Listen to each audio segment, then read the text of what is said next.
Selamun aleyküm. Aleykümselam ve rahmetullah. Hoş geldiniz. Hoş geldiniz. Kolay gelsin. Ben 2 defadır rüyamda gazetede Umre'ye gittiğimi görüyorum. Niyetim Umre'dir ve Umre yolculuğuna çıkıyorum. Kendimi Gazze'de buluyorum. Yani ben Allah rızası için Umre paramı Gazze'ye başlamak istiyorum. Allah kabul etsin.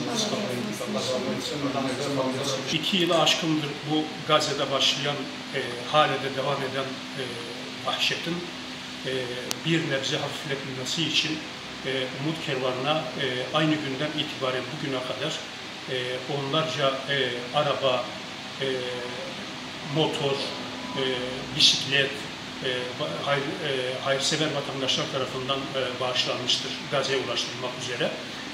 En son bir tane kardeşimiz Umre'ye gitmek üzere hazırlamış olduğu paraları, biriktirmiş olduğu paralarını bize bağışladı.